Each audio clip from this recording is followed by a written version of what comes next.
इंद्रायणीचं पसायदान. 4 August प्रत्येकाच्या गळ्यातलं गाणं. लेखक डॉक्टर संतोष मोतीराम मुळावकर. अभिवाचक गुंजन संतोषकुमार मुळावकर. माणसाला गळा असो नसो, प्रत्येकाच्या गळ्यात गाणं असतं. प्रत्येकजण गुणगुणत असतो. माणसाला आवाज असो नसो, प्रत्येकाच्या आवाजात गाणं असतं. प्रत्येकजण आपल्या आवाजाची तार छेडत असतो. गाणं ही प्रत्येकाची अभिवृत्ती असते आणि अभिव्यक्तीसुद्धा. वृत्तच व्यक्त होत असतं, वृत्तीच व्यक्ती होत असते, व्यक्तीच वृत्ती असते. प्रत्येकजण गात असतो मुक्तपणानं, अगदी मनसोक्त. कारण गाणं असतं प्रत्येकाच्या मनात, मनातल्या रानात, रानातल्या झाडात, झाडातल्या पानात, पानातल्या फुलात, फुलातल्या सुगंधात, सुगंधातल्या गावात, गावातल्या रस्त्यात, रस्त्यातल्या घरात, घरातल्या प्रत्येकात, प्रत्येकातल्या मनात. प्रत्येकानं आपलं मन गाण्याला दिलेलं असतं. आपलं घर, आपला रस्ता, आपलं गाव, आपला सुगंध, आपलं फूल, आपलं झाड, आपलं रान, आपलं सगळं सगळं गाण्याला दिलेलं असतं. आपलं सगळं आयुष्यच आपण गाण्याला दिलेलं असतं. आपण जन्म घेतो तो गात गातच. जन्म घेतल्यावर आपलं रडणं हे गाणंच असतं, पण ते रडगाणं नसतं. आपल्या जन्माच्या वेळी पाळणा गायला जातो. आईच्या अंगाईत आपलं लहानपण गाई गाई करतं. पाव पाव शून्य के पाव, हमारी बेटी के वास्ते पैंजण लाव. हे गाणं गात गातच आपले आईवडील आपल्याला चालायला शिकवतात. आपल्या चालण्यात गाणं भरतात. लहानपणाच्या आपल्या बडबडीत तर गाणीच गाणी असतात. आपली बडबड हेच एक निरागस गाणं असतं. शाळा तर गाण्याशिवाय भरतच नाही. शाळेचं गाणं आयुष्यभर सुटत नाही.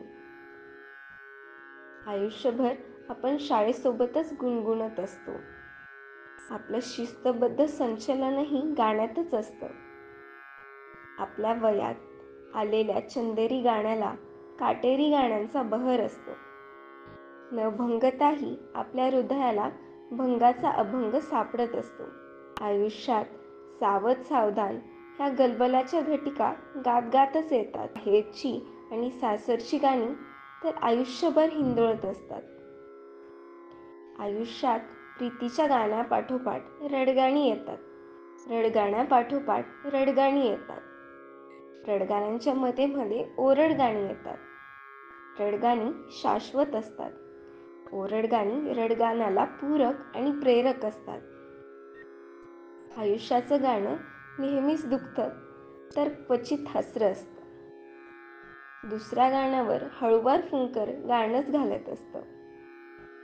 गाणंच आयुष्याच्या संगतीला असतं. गाणंच आयुष्याच्या दिमतीला असतं. गाणंच गाण्याच्या गमतीला असतं. गाणंच गाण्याच्या जमतीला असतं. आयुष्याच्या मावळतीला दूरवरचं गाणं बोलवत असतं. पैलतीरावरच्या क्षितिजापलीकडं गाण्याची मैफिल मूक झालेली असते.